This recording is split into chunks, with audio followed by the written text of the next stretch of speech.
अच्छा जी। आज जो टॉपिक है हमारे पास वो है लिपिड सिंथेसिस एंड स्टोरेज। इसमें हम पता है क्या करेंगे कि लिपिड किस तरह बनते हैं और इसको हम किस तरह स्टोर करते हैं। ठीक है, इस चैप्टर में हम ये पढ़ेंगे। इसके अलावा पहले हमें पता होना चाहिए कि फैटी एसिड है क्या। ठीक है, तो फैटी एसिड बेसिकली ये हमारे पास जो है ना, हम जो खुराक खाते हैं और वो जितना हमने खुराक खाया उससे हमने ग्लूकोज बनाया, ग्लूकोज ग्लाइकोलाइसिस वाला पाथवे चला, फिर क्रेब्स साइकिल पाथवे चला, फिर जो एक्स्ट्रा ग्लूकोज है ना उससे फिर हम फैट्स बना देते हैं। वो फैट्स किस तरह हम बना देते हैं, हम इसी तरीके से आज वो हम करेंगे और हमें पता लगेगा कि हम फैट्स किस तरह बनाते हैं। ठीक है, अब जिस तरह मतलब हम डाइजेशन करते हैं, ठीक है ना, तो हम क्या कर देते हैं कि इस जो फैटी एसिड्स है, जो फैट्स हैं ना, उनको हम तोड़ लेते हैं इनटू फैटी एसिड्स में। ठीक है ना, और ये फिर ये जो फैटी एसिड है इसको हम एब्जॉर्ब कर देते हैं। ठीक है ना, तो जब ठीक इसको है। हम एब्जॉर्ब कर देते हैं फिर इसको हम ज्वाइन करते हैं, इसको हम टुगेदर करते हैं और फिर इससे हम एक मॉलिक्यूल बना देते हैं और उसको हम कहते हैं ट्राइग्लाइसराइड। ठीक है, तो ये जो फैटी एसिड्स है ना, ये बेसिकली उसका नॉमेनक्लेचर अगर हम देखें ना तो ये इस तरीके से कुछ हमें मिलेगा। ठीक है ना, तो ये तकरीबन ये एक फैटी एसिड है। ठीक है ना, इसका नाम है पाल्मिटेट या पाल्मिक फैटी एसिड। ठीक है, पाल्मिटेट भी बोलते हैं इसको और इसको हम पाल्मेटिक एसिड भी बोलते हैं। मैंने कहा ना कि जब भी एट आ जाए तो इसका मतलब होता है एसिड। ठीक है, तो इसका दूसरा नाम जो है ना वो है हमारे पास पाल्मेट एसिड। ठीक है ना, पाल्मेटिक एसिड। अब इसमें अगर हम इसके कार्बन गिन लें ना तो तकरीबन ये बन जाते हैं हमारे पास 16 कार्बन बन जाते हैं। तो हम इसको अगर काउंट कर ले तो हम इधर से काउंट कर लेते हैं, 1 2 3, इसी तरह और सो ऑन, ये तकरीबन 16 बनते हैं। ठीक है, और ये जो फैटी एसिड है ना, इसमें इस साइड पे हमारे पास कार्बोक्सिल ग्रुप होता है। ठीक है ना, इस साइड पे मिथाइल ग्रुप होता है। ये हमारे पास कार्बन और ये हमारे पास फैटी एसिड का जो है ना नोमेनक्लेचर है। अब ये जो पाल्मेट है या पाल्मेटिक एसिड है ये बेसिकली हमारे पास जो है ना जिस्म के अंदर ये वाहिद फैटी एसिड है कि ये हमारा जिस्म खुद बनाता है जिस्म के अंदर। बाकी जितने भी हमारे पास फैटी एसिड है वो हम बाहर से लेके खाना जो खाते हैं उससे हम ले लेते हैं। लेकिन ये बहुत अहम पॉइंट है कि ये वाहिद फैटी एसिड है, ये पाल्मिटेट या पाल्मेटिक एसिड, कि ये हम हमारा जिस्म खुद बनाता है। ठीक है, फिर इसके बाद जो है ना हमारे पास कुछ है सेचुरेटेड फैटी एसिड और कुछ है हमारे पास अनसेचुरेटेड फैटी एसिड। देखिए, सेचुरेटेड फैटी एसिड का क्या मतलब होता है और अनसेचुरेटेड फैटी एसिड का क्या मतलब होता है। इसका स्ट्रक्चर देखो ना तो बिल्कुल ये देखिए ना सेम है, लेकिन लेकिन फर्क क्या है कि यहाँ पे डबल बॉन्ड है, यहाँ पे सिंगल बॉन्ड होगा। जो सेचुरेटेड फैटी एसिड होगा उसमें सिंगल बॉन्ड होगा, लीनियर स्ट्रक्चर होगा जिस तरह ये है जिस तरह ये है। लेकिन जो अनसेचुरेटेड है उसमें डबल बॉन्ड होगा, एक या दो से एक से ज्यादा डबल बॉन्ड होंगे, वो उसको हम अनसेचुरेटेड फैटी एसिड कहेंगे। ठीक है, फिर इसके बाद जो है ना हमारे पास ये थोड़ा मतलब जनरल आइडिया है कि हमारे पास फैटी एसिड क्या है, क्या क्या चीज़ है, सेचुरेटेड क्या है, अनसेचुरेटेड क्या है। ये चीज़ें हमने थोड़ा सा मतलब जनरल आइडिया आप लोगों को पता होना चाहिए। ठीक है, फिर इसके बाद जो है ना हमारे पास ओमेगा नंबरिंग सिस्टम है हमारे पास, ये बहुत अहम है, इसको थोड़ा सा ना गौर से सुने। ओमेगा नंबरिंग सिस्टम क्या है हमारे पास। ओमेगा नंबरिंग सिस्टम का मतलब ये होता है ना कि हमारे पास जो हमने ऊपर पढ़ा ना कि ये जो हमारे पास सेचुरेटेड और अनसेचुरेटेड फैटी एसिड होते हैं, ओमेगा नंबरिंग हमें यही बताता है कि कहाँ पे हमारे पास डबल बॉन्ड है, कितने मतलब ये हमें कार्बन का नंबर हमें बता देता है, इसका जो है ना हमारे पास जो है ना कितने डबल बॉन्ड है। और हमारे पास आखिरी जो पोजीशन पे जो हमारे पास डबल बॉन्ड होता है उसको इंडिकेट कर देता है, ये हमें बता देते हैं और इसको हम कहते हैं ओमेगा नंबरिंग। ठीक है, जैसा कि फॉर एग्जांपल हमारे ठीक पास है। एक है ल्यूनेलिक, एक है लाइनोलेनिक और एक है अर्कडानिक, ये हमारे पास फैटी एसिड है। अब इसकी हम ओमेगा नंबरिंग करते हैं कि ये हमारे पास इसका ओमेगा नंबरिंग क्या है, इसका क्या है, इसका क्या है। ठीक है, देखें हमारे पास जो ल्यूनेलिक एसिड है, ठीक है ना, ये जो फैटी एसिड है इसमें तकरीबन हमारे पास 18 कार्बन है। ठीक है ना, इसके अलावा जो है ना इसमें दो डबल बॉन्ड है। अब ये ओमेगा नंबरिंग हमें क्या बता देता है कि एक फैटी एसिड में कितने डबल बॉन्ड्स है, कितने कार्बन है, कहाँ कौन से पोजीशन पे है, ये हमें बता देता है। और जो लास्ट पे डबल बॉन्ड होता है वो भी हमें बता देता है। ठीक है, तो देखें हमारे पास जो लिनोलेनिक एसिड है, ये लिनोलेनिक फैटी एसिड है, ये हमारे पास इसमें 18 कार्बन होते हैं, 2 डबल बॉन्ड है। अब ये 2 डबल बॉन्ड कहाँ कहाँ पे है? एक है कार्बन नंबर 9 पे और एक है कार्बन नंबर 12 पे। ठीक है ना, तो 2 डबल बॉन्ड है, कहाँ कहाँ पे है? एक कार्बन नंबर 9 पे, एक कार्बन नंबर 12 पे। ठीक है, अब अगर हम 12 से मतलब ये 18 से हम अगर 12 माइनस कर ले, 18 से अगर हम 12 माइनस कर ले तो कितने पीछे रह जाती है तनवीर? अगर हम 18 4 से 12 माइनस कर ले तो कितने रहते हैं पीछे? 6 छः रहते हैं। तो देखें ये जो छः है ना, ये हमें ये ओमेगा नंबर है। तो अगर कल कोई आपसे पूछे कि लेमोनिक जो है ना, वो हमारे पास इसका जो ओमेगा नंबर नंबर है वो कौन सा है, तो आपने बताना है कि लेमोनिक का जो ओमेगा नंबर है वो हमारे पास 6 है। इसी तरीके से आर्केडेनिक एसिड, इसकी अगर हम बात करें तो इसमें तकरीबन हमारे पास 20 कार्बन होते हैं, इसकी हम ओमेगा नंबरिंग करते हैं ना। ठीक है ना, तो हमें कार्बन का नंबर भी बताया। फिर इसके बाद जो है ना चार, इसमें 4 जगहों पे डबल बॉन्ड है। कहाँ कहाँ पे है? एक 5 नंबर पे, एक 8 नंबर पे, एक 11 नंबर पे और एक 14 नंबर पे। तो 1 2 3 4, 4 जगहों पे हमारे पास डबल बॉन्ड है।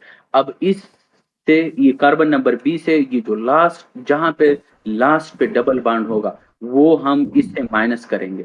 तो अगर हम 20 से 14 माइनस करें, 20 से 14 माइनस करें, -14, और तो 6 कितने रहते हैं? 6। 4 तो से ये जो है ना लिवनेनिक और कार्डेनिक, इसका जो है ना, इसका भी ओमेगा नंबर 6 है और इसका भी ओमेगा नंबर, तो ये दोनों ओमेगा फैमिली के बन गए हैं, लिवनेनिक और कार्डेनिक।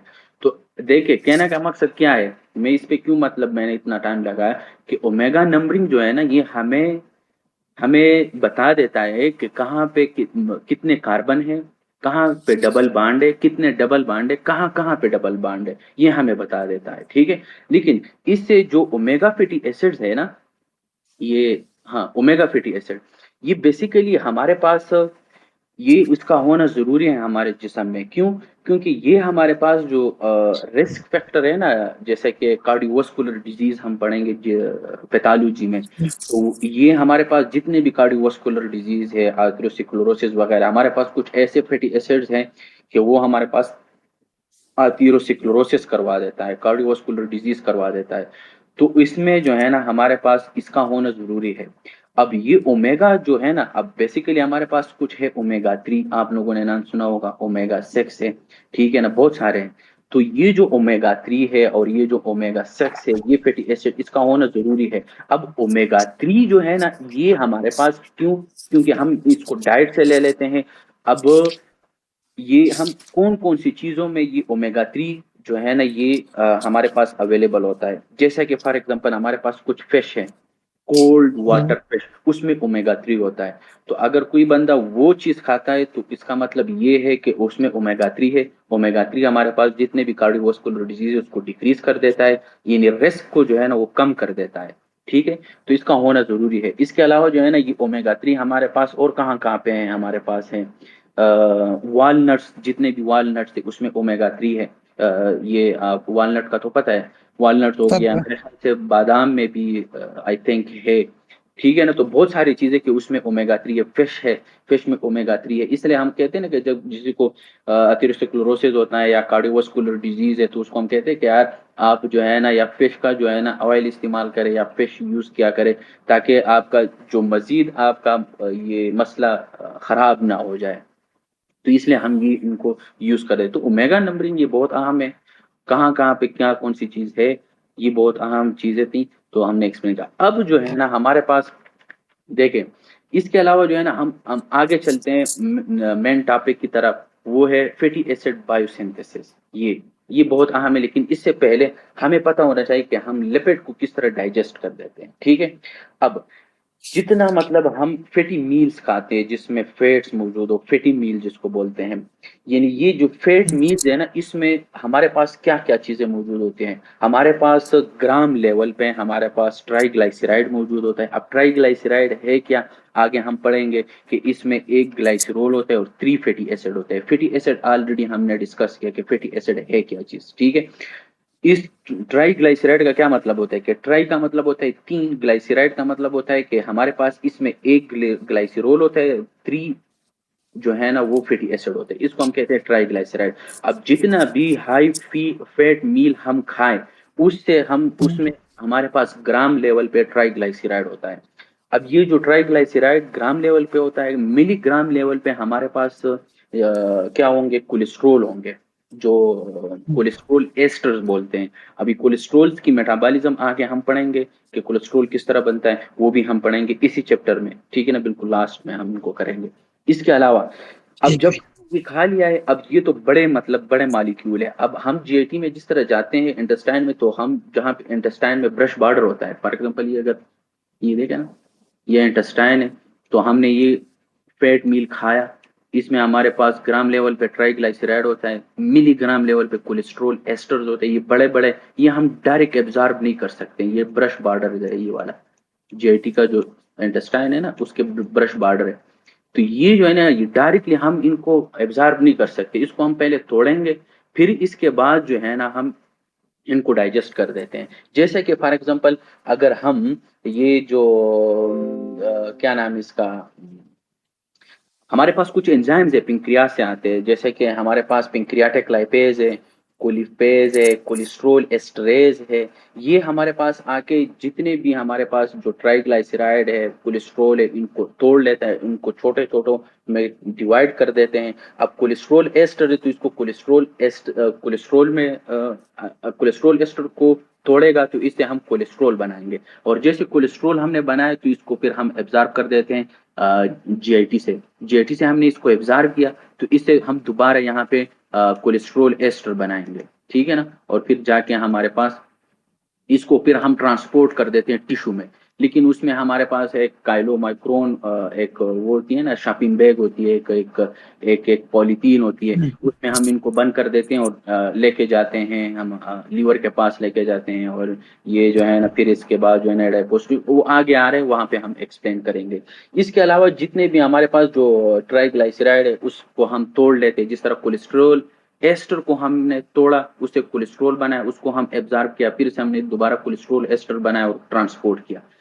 इसी तरीके से यहाँ पे हमारे पास ट्राइग्लाइसराइड होते हैं, उसको भी हमने तोड़ा with help of pancreatic enzyme, और जितने भी हमारे पास एंजाइम है, लाइपेज है, कोलिपेज है और एस्टरेज है, जितने भी हमारे पास पेंक्रियाटिक एंजाइम है वो आके इसको तोड़ लेता है।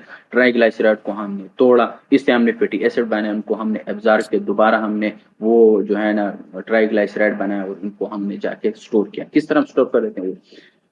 अब ये थोड़ा सा मतलब लिपिड का जो डाइजेशन था, इसमें मैंने ना जनरल रिव्यू डाली, फिर आगे हम आगे करेंगे कि यार ये किस तरह हमने इसको स्टोर, अब ट्राइग्लाइसराइड को हम किस तरह स्टोर करते हैं वो आगे हम पढ़ेंगे। लेकिन इससे पहले हमने फैटी एसिड पढ़ा कि फैटी एसिड क्या है, उसका नोमेनक्लेचर क्या है, पाल्मेटिक के बारे में हमने पढ़ा, ल्यूलेनिक के बारे में हमने पढ़ा, एरकाडानिक के बारे में हमने पढ़ा, और इसके अलावा जो है ना ल्यूमेलेक के बारे में हमने पढ़ा। ये वाला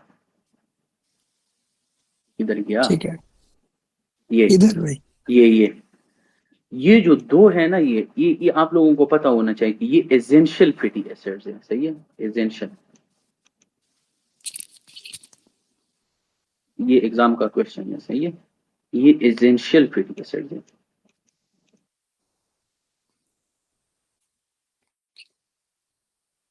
ये दो। ठीक हो गया।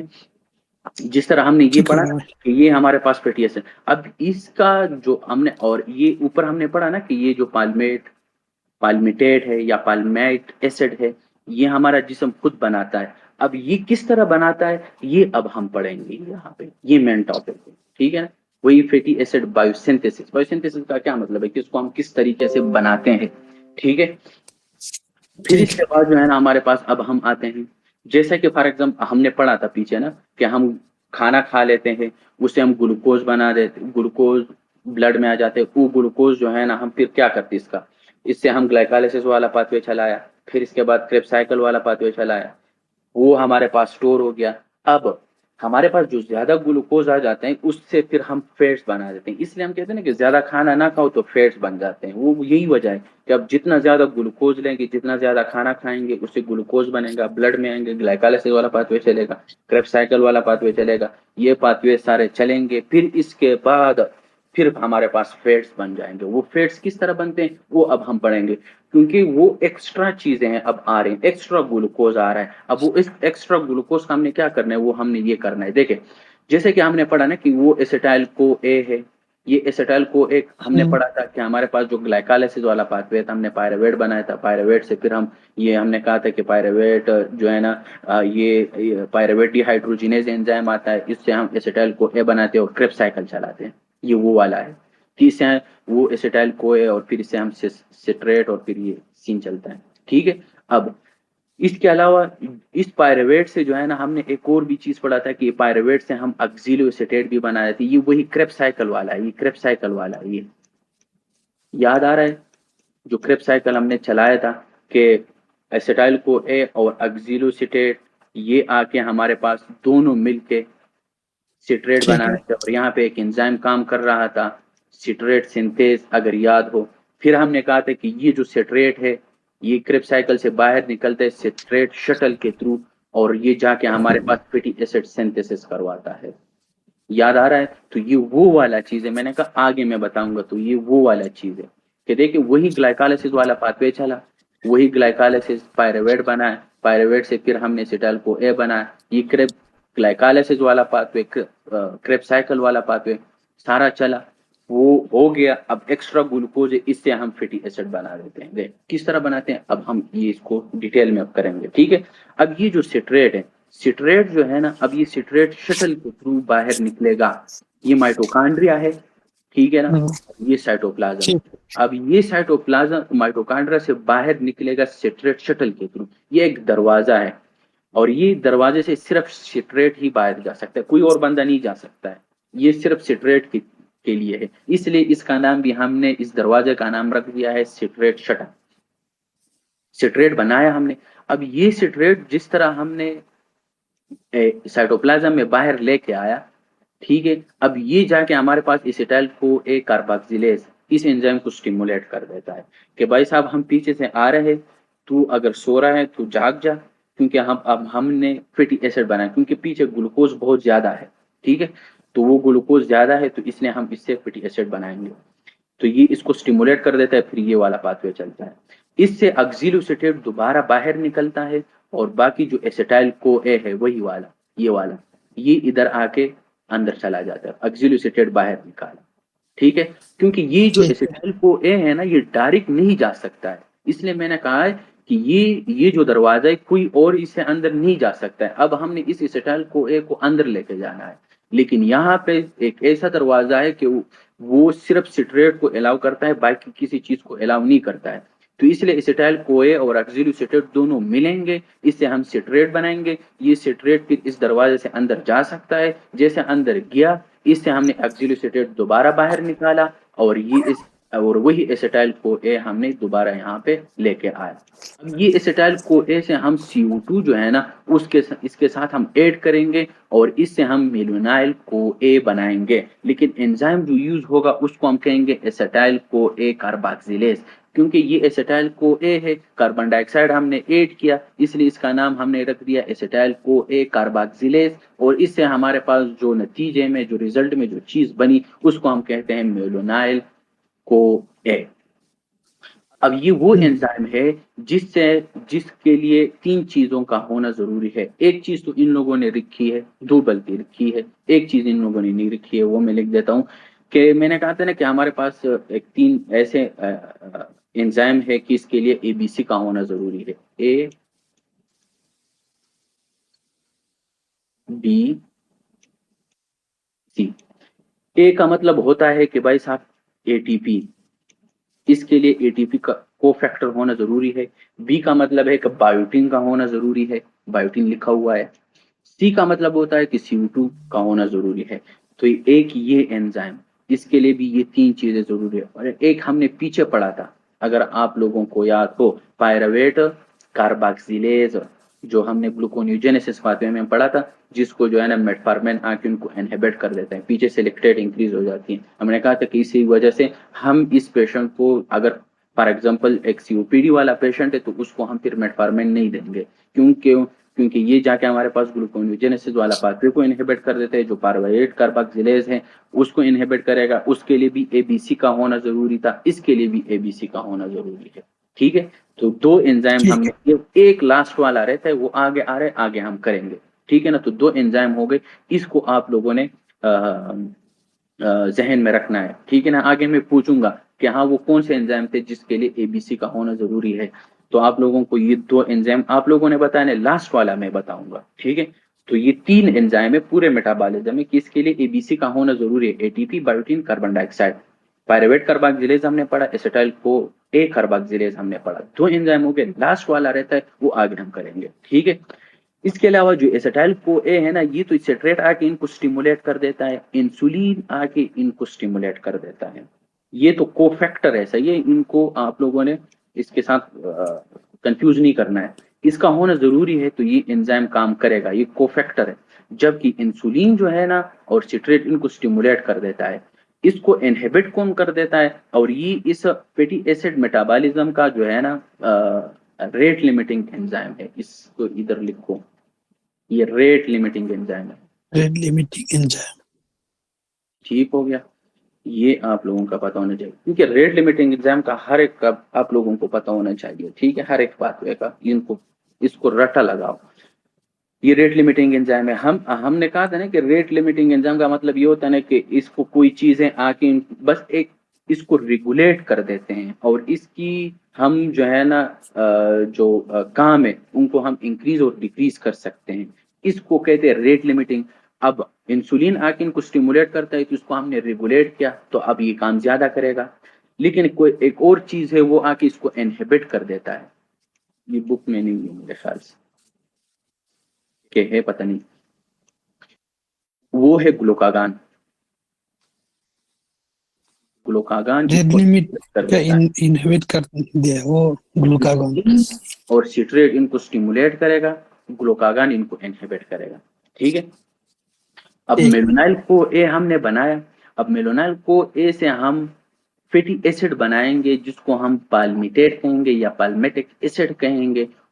वो अब इससे हम CO2 दोबारा निकालेंगे बाहर, और इससे हम क्या बनाएंगे, फैटी एसिड। एंजाइम जो यूज होगा, जाहिर सी बात है हमने क्या बनाना है, फैटी एसिड बनाना है, इसलिए यहाँ पे एंजाइम का नाम भी मैं यही रखूंगा, फैटी एसिड सिंथेज, क्योंकि मैंने फैटी एसिड को सिंथेसाइज किया। ठीक हो गया, तो इसी वजह से अब यहाँ पे NADPH का होना जरूरी है, क्योंकि ये इलेक्ट्रॉन दे देता है किसको, ये फैटी एसिड को, ये मिलोनाइल को, और इससे हम फैटी एसिड बना देते हैं। अब मैंने कहा था पीछे HMP शंट में हमने कहा था ना कि ये जो NADPH है इसके बहुत सारे काम होते हैं। एक काम ये हुआ था कि ये RBC में इसका अलग काम है, क्योंकि रेडिकल ऑक्सीजन स्पीशीज बन जाते हैं, उसको न्यूट्रलाइज कर देते हैं। न्यूट्रोफिल्स में हम रेडिकल ऑक्सीजन बनाते हैं, इसलिए बनाते हैं क्योंकि हमने बैक्टीरिया को मारना होता है। लीवर में इसका क्या काम था कि ये फैटी एसिड बना देते हैं, कोलेस्ट्रोल बना देते हैं, और साथ में एक तीसरा भी पॉइंट था जो कि न्यूक्लियोटाइड, जिसको बोलते हैं कि न्यूक्लियोटाइड बना देते हैं। अब फैटी एसिड हमने पढ़ लिया, कोलेस्ट्रोल इस चैप्टर में लास्ट में पढ़ेंगे, जो न्यूक्लियोटाइड्स वगैरह है वो हम बिल्कुल लास्ट चैप्टर में पढ़ेंगे। ठीक है, तो ये तीन चीजें थी, हमने कहा था ना कि ये NADPH का होना जरूरी है। NADPH का बहुत सारा काम है, RBC में अलग काम है, लीवर में अलग काम है, न्यूट्रोफिल्स में अलग काम है। अब लीवर में ये देखे हमने एक काम पढ़ लिया, मैंने कहा आगे मैं बताऊंगा जब हम फैटी एसिड सिंथेसिस करेंगे, तो उसमें मैं आप लोगों को बताऊंगा। तो ये देखें, फैटी एसिड सिंथेसिस हो गई, फैटी एसिड बनाया, क्योंकि ये NADPH आया किधर से, कहाँ से आया, HMP शंट से आया, वो ही NADPH है। ठीक है, तो ये देखें हम किस तरीके से आपका जिस्म जो है ना वो फैटी एसिड बनाता है, तो इसी तरीके से आपका जिस्म जो है ना वो फैटी एसिड बनाता है। इसके अलावा इसके लिए भी कोफैक्टर का होना जरूरी है। ये जो फैटी एसिड सिंथेसिस है, इसका के लिए जो कोफैक्टर है वो है विटामिन B5,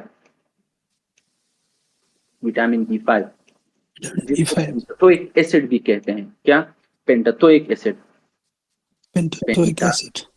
तो एक एसिड इसको लिखा करे सही है तनवीर, क्योंकि यहाँ पे मैं माउस यूज कर रहा हूँ तो चीजें बिल्कुल अजीब अजीब तरीके से लिख रही है, तो आप लोगों ने इनको नोट करना है। पेंटाथोइक एसिड भी बोलते हैं वैसे। खैर इसको हम विटामिन चैप्टर्स में हम डिटेल में ये सारे विटामिन करेंगे बिल्कुल लास्ट में। जब हम ये मेटाबॉलिज्म खत्म करेंगे ना तो फिर लास्ट में हम विटामिन करेंगे, तो उसमें सारे विटामिन मैं आप लोगों को बताऊंगा कि इसका क्या फंक्शन है, कहाँ से लेते हैं हम इसको, कहाँ स्टोर कर देते हैं, हर एक का उसका अगर एक्सेस हो जाए तो क्या होगा, डिक्रीज हो जाएगा तो क्या होगा।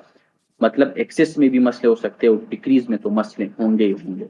ठीक है, तो बहुत सारा काम है ये वैसे हम पढ़ेंगे, लेकिन यहाँ पे आप लोगों ने इन चीजों का ये याद करना जरूरी है, क्योंकि ये यहाँ पे भी काम करता है, क्योंकि यही चीजें भी उधर लिखी हुई होती है। ठीक है, तो इसी तरीके से आपका जो जिस्म है ना वो फैटी एसिड बनाता है, और ये आपका जिस्म का एक वाहिद फैटी एसिड है कि आपका जिस्म खुद बनाता है। किस तरह बनाता है, इसी तरीके से बनाता है। ठीक हो गया। अब हम ये ठीक है। करते हैं ट्राइग्लाइसराइड।